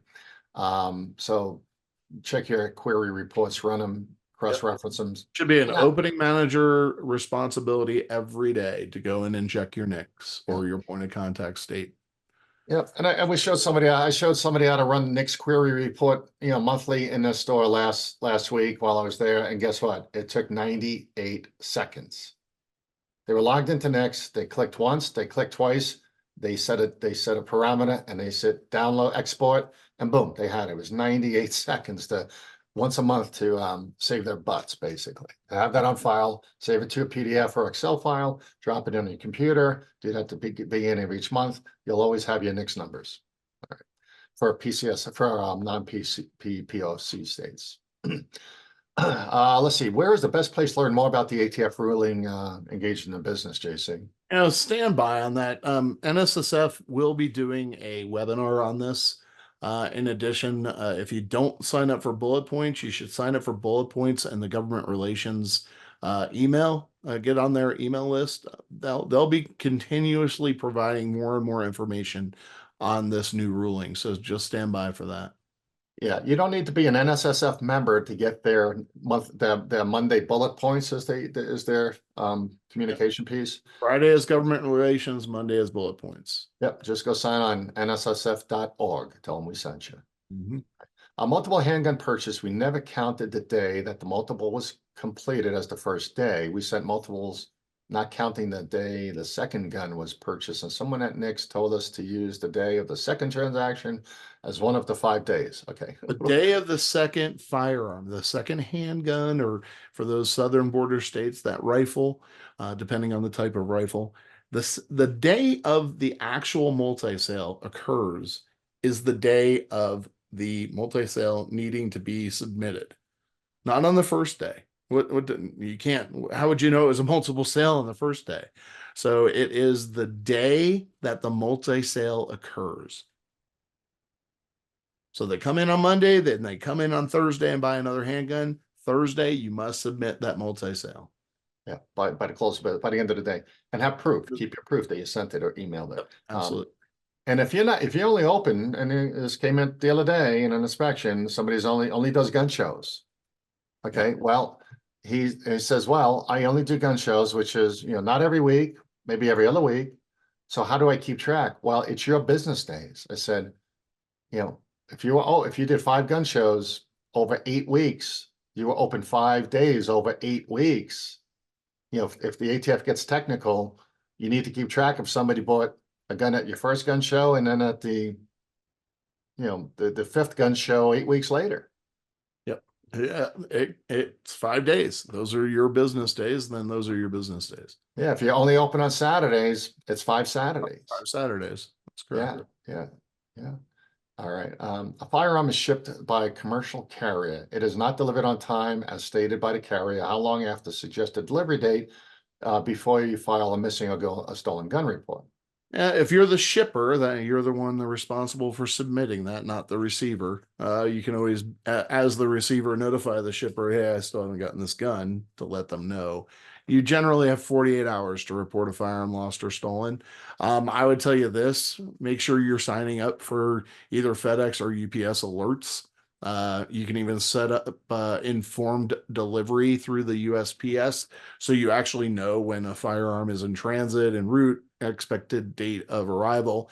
Those dates, that ETA changes quite frequently due to various issues such as weather or equipment failure or whatever. So pay attention to that stuff. But you have 48 hours. You can always, report it lost, stolen. There is a spot on there for lost in transit, which is a good thing.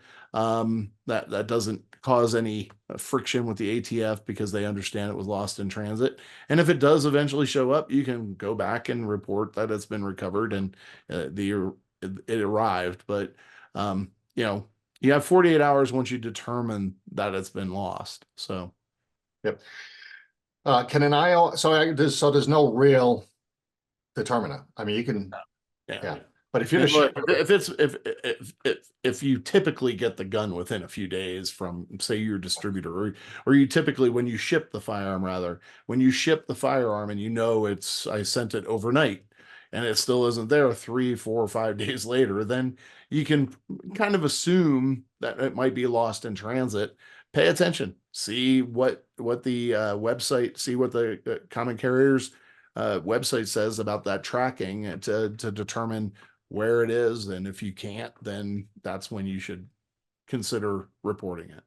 Yeah, and we have some tips and tricks. If that happens, call us. We'll get involved, tell you who to call, how to put some pressure on. And once they find out it's a firearm, they actually up the investigative process on it because they know you're going to be calling ATF. ATF's going to be knocking on that door, et cetera, et cetera. So everyone wants to avoid that. So, don't wait too long. But you got to worry about that gun showing up at a crime in 3 days because it was stolen by somebody at the depot or along the way. And, next thing you know, it's like, why didn't you tell the ATF? Okay. And the ATF does handle those reports much differently than other theft reports. They're not going to come inspect you all of a sudden because you have a missing in transit. Okay. Can an IOI request to see invoices from manufacturers or distributors to verify serial numbers, acquisition dates, etc.? They can make a request for whatever they want. Doesn't mean you have to give it to them. Those are business records. You're not required to provide those.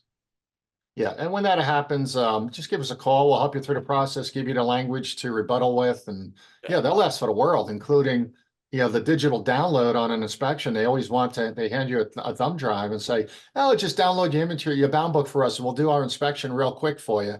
No, no, no, no, no, no, no, no. No, we don't want to do that. We don't want to let you have our digital access to our entire firearms industry so that you can do your sneaky queries and research and see who and come up with suspicious straw purchasing. And that's going to get really weird and ugly as we move forward with this engaged in the business piece. We don't want your investigators snooping into your private records unnecessarily. To your point, Mike, no, call us. If you got questions, you guys can call us anytime with these little ones. So. Brian says, I ship firearms all the time through PS, no issues. Mike says, does the NSSF premium membership get us annual mock inspections, or is it just a one-time thing? Nope, you get annual mock inspections. There's a cost to it, but the first one is free, and every annual inspection after that, if you'd like them, it's $9.99 out of pocket. The NSSF subsidizes and pays the remaining balance of our time as well as all travel expenses. So honestly, for the price, I mean, $1,000 out of pocket to have us come in and check up on your compliance efforts is a very value add part of of membership. Yeah, we tell everybody it's a cup of coffee a day, $3 a day. Yeah. If someone, Dan says, if someone's selling on Gunbroken and is not an FFL, are there any issues with me accepting it for the purchaser and doing a background check? There's not going to be any issues with you accepting a firearm from anyone. You are an FFL. Yep. Brian, can I transfer to Ducks Unlimited Banquet? No, the transfers still need to occur on premise for you. Unfortunately, with the Ducks Unlimited Banquet, the way their language is on their website really doesn't count as a bona fide shooting sports event. So unfortunately, no. And keep in mind, if somebody from Ducks Unlimited comes in to get the firearms to take to the banquet, either A, you have to be with the firearms, or B, they have to do a 4473 and a background check. Yeah, I just had a little mess on this one with somebody recently, but I'll just say off the record, on the record, check with your local ATF office and see what they say. See if you get a firm yes or no from them. In my case, I was surprised to get an okay, believe it or not. Yeah, well, Yeah. I always err on the side of caution. Yeah. Get it in writing before proceeding with the Ducks Unlimited piece. Tyler, I've been happy with using shipoutdoors.com. I've heard that as well. Back to Greg's question. It's all through UPS and using their account, but your name is listed on top. Yeah. So shipoutdoors.com is serving a lot of smaller gun dealers who don't qualify for the UPS or FedEx programs. Thanks, Tyler. Appreciate that greatly. Gary, I'm a low volume seller and I use a local shipping store to handle all my firearm shipments. No problems in the 2 years I've been using them. That's great. Questions. Just know that per UPS and FedEx policy, if they suspect that there's a firearm in the shipment, they have the right, allegedly, to open that box and verify it. So, and confiscate. So just be careful. Yep. Pirate Ship is another one. Tony, thank you. I've heard they're okay. They're pretty good. Yeah. So there's some alternatives out there trying to fill this little void since the rules went in place with these larger shippers, and that the larger shippers are just worried about liability with ATF and everybody else. So, and there's some brand issues there. Would you discuss the new possible ruling on personal transfers? We did that, I think, right? Yeah, I mean, look, if you're an FFL and you're doing personal transfers of your collection, you need to be doing it through the FFL. Just know that's the rule. Mark, a customer left his gun here. Fortunately, he came back in a short time to pick it up. Mark has a range and store. If he had not, we were going to receive it from John Doe. Would this have been proper? To a point. Unknown, not John Doe, unknown. Hopefully the firearm didn't stay overnight, because you would have had to put it in your A&D records if it had. You want to put unknown. Typically, our advice in these situations is to hand it over to local authorities and let them deal with it. But if you can get a hold of the customer and have them come back the same day, If they don't come back the same day, they're going to have to do a 4473 and a background check, and you're going to have to update the record with their information since you now have it. Yeah, Mark, that happens on a lot of ranges, and yeah, JC's process is exact. Log it in, unknown, found on range. That's the address. Yep. Found on range, lane 3. Yeah. And that's it. And when the customer does eventually come back, you can update that information. Right. You can update that information later. Right. Greg's asking again, transfer to a direct blood relative. I'm assuming this is his personal collection or. Yeah, there is a provision in the ruling about direct blood relatives, I believe. So again, we're still waiting for a lot of this to wash out, and they can make revisions to the final rule through this period of time that people are submitting responses to the ruling. Yeah, great question here regarding this whole thing and more private party transfers on the horizon here. Mark asked, do I have to acquire and dispose of a firearm if the transaction is purely facilitating the 4473? The firearm is never acquired by me, just you guys coming in doing a private party transfer. The firearm has to be physically present at the transfer. You don't acquire it.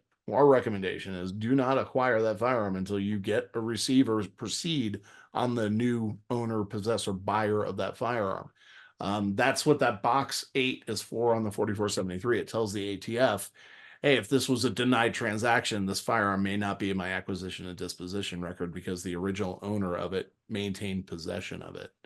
So once you do get an approval, though, you do acquire it from the seller and dispose of it to the new buyer. Yeah, and that's going to be at this on the same day. You're going to have an in and out. Yep.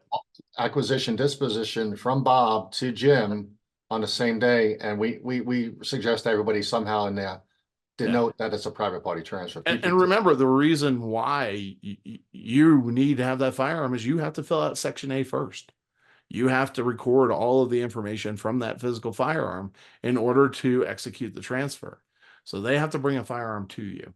Yep. Yeah. And now again, on a delay, you're gonna have the gun to fill out Section A, but you're gonna hand it back to the seller until you get a proceed, which might be a couple days later if it's delayed or a hold you don't want that gun acquired until you know it can probably be transferred to the buyer. That person has a proceed and deal's good. That's so you just take the gun in and out as soon as you get that proceed. It could be again a couple days later, but another reason for marking that box 8, if it's delayed, you're going to have that 4473 on file in your pending folder.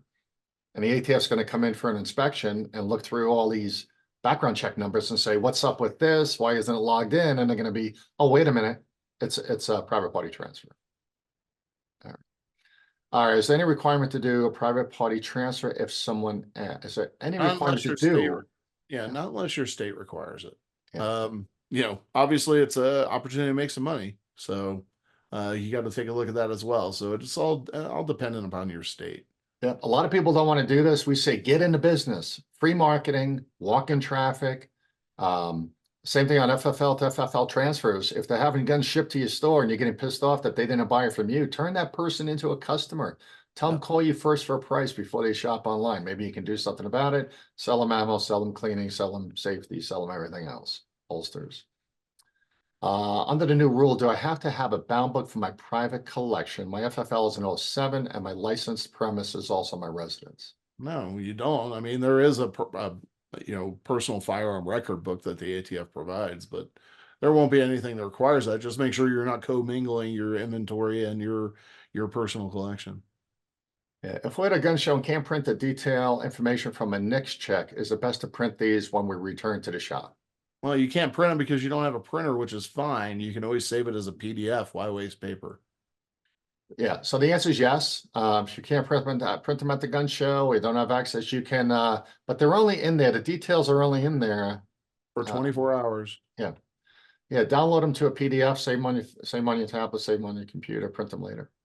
But save paper, just print them all to a file you save on your computer someplace. Make sure you properly name those downloadable files you bring in those PDFs. Right. Yeah, last name and date or something like that. Tony says, yes, save them as a PDF. Good job, Tony. Great point. Thank you. Do we have to report as an FFL any non-approvals to local law enforcement? No, that's part of the NICS Denial Notification Act. NICS and ATF will take care of that for you. You have no requirement to report it. Yep, no requirement. Same thing with the burglary this morning at the client over there in North Carolina. He does not have, even though, because no guns were stolen, even though the ATF says, "Oh, tell us about everything." You're not required to report attempted thefts. It's just missing firearms. I was disposing a firearm. I wanted to do a screenshot of it. Can you send me that slide after the call? All right. Oh yeah, Dan. Dan. Here's what I'll do. Everybody on the call right now. I'm going to send you the PDF. I'm going to send that because a lot of people didn't make the call today. I'll send the slideshow out to you guys today. That'll be in your email within a half hour after we end shortly.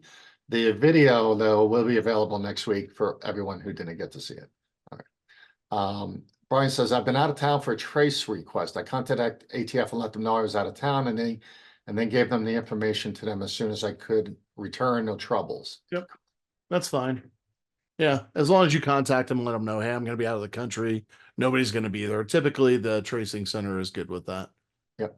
This one comes up once in a while. Can a FFL or big box store ask for a specific 4473? Look, we do this a lot. Because we have so many clients, and FFL gets into a little trouble or situation where they need to, kind of do a forward trace of a firearm or a trace of a firearm to get their records corrected. And a lot of times we'll facilitate that conversation. We'll call one of our other clients, and it's typical that, one client transferred a firearm to another client and so on. And we'll make that call for them, or we'll put them in contact with the compliance people. Look, we're a community, and the stakes are high right now. So, obviously the FFLs on both ends need to be careful about all this stuff. And typically that's why we facilitate it, because both FFLs knows us and we can verify that the information is needed, etc. So, you can certainly ask for it. I would, make sure you're talking to the right people. You're not just going to go and talk to somebody at the counter and get that information. You're going to have to talk to a manager, owner, compliance person, something like that. But yeah, you can certainly make that request. We do it a lot of times with manufacturers. Hey, where'd that gun go to originally? So we can figure out what the date of acquisition is or what the life cycle of that firearm was. Yeah. Yeah. Let me throw out two things that we didn't talk about yet. We've gotten trace requests or you have gotten trace requests recently where you never received a firearm. You go crazy for 3 days thinking you screwed up, only to find out that gun really wasn't shipped to you originally. And, there's a lot of downriver phone calls and conversations you need to have when you can't find a gun that you're being asked to trace. So, we've gotten a lot of those calls recently for whatever reason. And, just records mixed up or whatever, or, Davidson's, or somebody thought they sent it this one and actually went to that one. So be aware of that. The other thing is we're getting a lot of selective traces. You guys are telling us about a lot of these where ATF either will call or show up at your counter and ask for all of the firearms that John Bacher has purchased over the last 3 years from you. And they're allowed to do that. Okay. It's called a select. We're calling it, it's commonly known as a selective trace. They're doing, and because they have somebody in their sights or they have an investigation going on with somebody, and you're going to see a lot of this, we predict, with this whole new engaged in the business. Don't be surprised. You heard it here first. You're going to get calls to ask you for all of the 4473s from so-and-so for so-and-so over the last 3 years. And that's what they're doing. You can't, it's not because you're in trouble. It's because somebody else is in trouble. So just heads up on that. The follow-up question is, hey, that's my best customer. Can I call them and tell them? Hey, you can tell them whatever you want to tell them. You're not prohibited from telling your best friend who's a collector of firearms, maybe, that the ATF's looking into him or her. I mean, that's up to you. For point of contact state, should we record transaction ID and NTN on the 4473 or just keep them on file? For example, in Illinois, we record the transaction ID on the 4473. The state has never requested the NTN. Yep. Yeah. Hey, look, it could save you. So why not? If they're giving you the information back, it could very likely save you. So I would strongly suggest recording any and all information they provide you, just in case. It's just, trust me, we've saved way too many people for this. So. It's funny that Lois, last question here from Lois is Homeland Security showing up for 4473 on one person. Hey, look, they're law enforcement. Homeland Security Investigations is law enforcement. They're a federal law enforcement agency. I would always request it in writing via email is at a the basic. Just say, yeah, I'm happy to provide it to you. You can just send me an email on official letterhead or from an official email address, and I'll scan it and give it to you. If they ask for the original, say, I'm not allowed to give out the originals. I'll gladly give you a copy of it. If they insist on the original, make sure you make a photocopy of it and notate get a business card, notate who took that original from you. It's very rare that they'll ask for the original. So. Yep. Yeah. So, yeah, all good questions, everyone. Fabulous. That's all the questions for today. We'll be sending the PowerPoint out momentarily. That's easy. And the video you guys should have next week. And hey, go sign up at FFLC Academy. We hope to have that concluded tonight or tomorrow for you guys. So look forward to that as well. Give us feedback. Anything else, JC? No, that's it. I got to run. I've got another call. All right, everyone. Have a great week, and we'll see you in May.